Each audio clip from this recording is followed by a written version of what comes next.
Assalamualaikum warahmatullahi wabarakatuh. Hello guys, ketemu lagi. Balik lagi di video bareng Arinis. Gimana kabar kalian? Semoga dalam keadaan baik aja ya di kondisi saat ini. Di masa PPKM kayak gini, kalian tuh masih bekerja dari rumah kah? Atau belajar dari rumah gitu? Bila ya, mungkin laptop mungil ini bisa cocok buat kalian. Kenapa? Yuk tonton aja videonya sampai akhir. Jadi kenalin, nama laptop ini adalah Asus ZenBook UX 435 atau kita sebutnya Asus ZenBook 14 aja kali ya.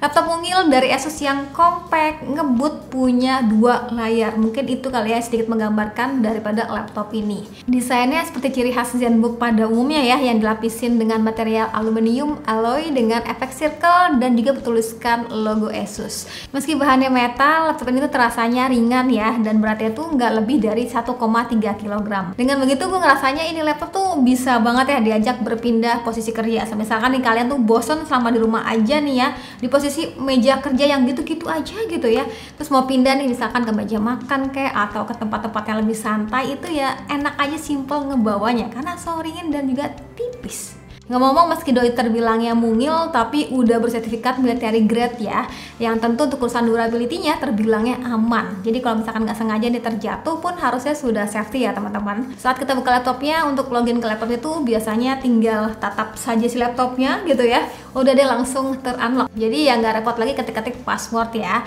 karena emang udah terintegrasi dengan Windows Hello. Nah, yang menarik pada laptop ini tuh dilengkapi dengan dua layar, ada di sini dan juga pada bagian bawahnya nih. Loh, kok bisa? Iya, sebenarnya bagian touchpad ini tuh nyimpen layar kedua ya, atau Asus sendiri nyebutnya adalah Asus ScreenPad. Terus kira-kira fungsi daripada layar keduanya ini buat apa aja nih kak? Jadi di layar keduanya tuh kalian kayak dikasih kayak shortcut kayak gitu, yang untuk ngemudahin kita akses secara cepat ya ke aplikasi yang emang biasanya sering kita gunain. Gue pribadi biasanya tuh ya layar utamanya ini gue pakai untuk kebutuhan kerjaan, dan layar keduanya ini gue pakai untuk kebutuhan hiburan. Yes, dari mulai dengerin musik di Spotify, atau bisa juga dipakai untuk kebutuhan nonton YouTube. Lah, kalau misalkan kerja sambil nonton YouTube ya bakal nggak selesai-selesai ya. Dan yang kalah asik itu simple banget, tinggal touch aja ya secara langsung.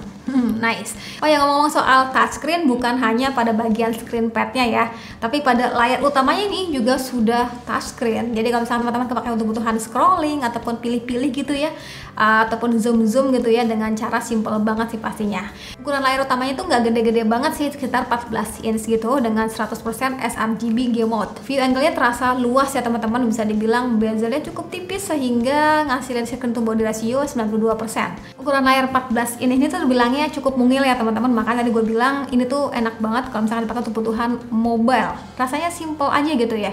Jadi dipakai untuk kebutuhan browsing, email kerjaan, presentasi lah ya, nyaman ya. Tapi ya bakal beda cerita bila kebutuhan teman-teman itu kayak dipakai untuk kebutuhan main game ataupun editing video. Kayak terasa kurang maksimal aja gitu ya. Ya meski bisa aja sih kita paksain ya untuk kebutuhan editing video ataupun untuk main game gitu ya pada layar ini, karena bisa dibilang performa sendiri sudah mantap nih. Kenapa gue bilang udah gahar? Karena doi itu udah pakai prosesor Intel Core i7 generasi ke-11 ya, yang emang dikenal ngebut untuk ukuran laptop ringan dan tipis. Oh ya, laptop ini menggunakan RAM 16GB LPDDR4. Storage-nya tuh pakai SSD 1TB yang sudah NVMe, dan untuk grafisnya sendiri menggunakan Nvidia GeForce MX 450 dengan memori 2GB DDR6. Dalam hariannya biasanya tuh saat gue gunain laptop ini, gue tuh butuh ngecas 2 kali dalam sehari ya teman-teman, karena memang kebutuhannya selain dipakai untuk kebutuhan kerjaan, buat nonton hiburan juga gitu ya, dan juga sesekali dipakai untuk kebutuhan main game.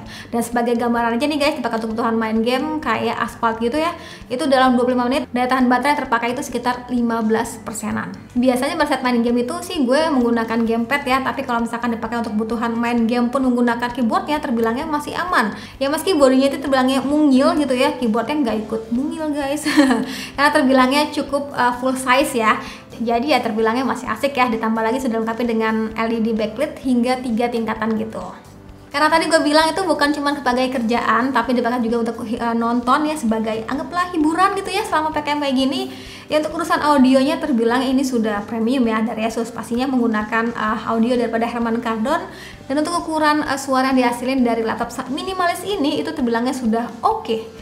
Ngomongin soal audio, di laptop ini juga sudah mendukung AI noise cancelling audio ya. Menurut gue fitur ini kepake banget sih ya untuk di saat sekarang ini, bagi teman-teman yang mungkin kerjanya tuh meeting online mulu ya di rumah, dan kebetulan di rumah tuh kayak banyak suara yang nggak kondusif, kayak suara tetangga berisik gitu, atau suara tukang batagor lewat gitu.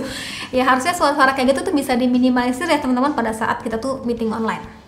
Untuk konektivitasnya sudah mendukung Wi-Fi 6 dan portnya ini terbilangnya lengkap nih ya. Ada 2 port Thunderbolt 4 yang berfungsi juga sebagai USB-C dan sebagai juga port power. Ada HDMI 2.0, ada juga USB Type A 3.2, ada port HDMI 2.0, ada juga 3.5 audio jack. Nah ini mantap ya, jadi lengkap gitu. Dan juga adanya micro SD card reader. Wah, terbilangnya cukup lengkap ya port-portnya. Ya emang secara estetika terbilangnya ini tuh portnya rame banget ya, nggak simple kayak laptop zaman sekarang. Tapi secara kegunaan ini sudah siap di segala kondisi teman-teman. Kecuali SD card reader ya, itu emang nggak ada guys. Kesimpulannya, jadi apakah laptop ini worth it buat teman-teman? Ya tentu buat kalian yang butuh 2 layar touchscreen, dan juga buat kalian yang emang termasuk kerjanya tuh mobile ya, yang pengen punya laptop bertenaga dan juga simple, ringan, dan juga compact. Jadi enak aja misalkan kita pakai untuk bawa kebutuhan kemana-mana gitu ya, sambil meeting online bareng klien gitu nantinya setelah pandemi selesai. Jadi ya rasanya nggak terbebani ya sama ngebawa laptop yang berat lagi. Ini 1,3 kg aja. Dan satu lagi yang pastinya budgetnya itu pas ya di kantong teman-teman. Ya harganya berapa nanti gue taruh aja di kolom deskripsi ya. Dan sekalian aja gue mau info kalau misalkan Asus tuh lagi ada Asus Incredible Reward Program buat teman-teman yang udah beli laptop Asus nih ya di salah satu e-commerce di sini gitu ya. Nanti tulis saja testimoni berupa free view di toko tempat kalian beli. Habis itu kalian klaim aja hadiahnya dengan akses link di bawah ini. Siapa tahu rezeki kan. Ya udah, sekian dari gue. Terima kasih buat kalian sudah nonton sampai akhir video. Jangan lupa like videonya, jangan lupa juga subscribe juga channelnya, dan sampai ketemu lagi di video selanjutnya. Sekian dari gue lagi, dan Satya bilang see you, bye bye.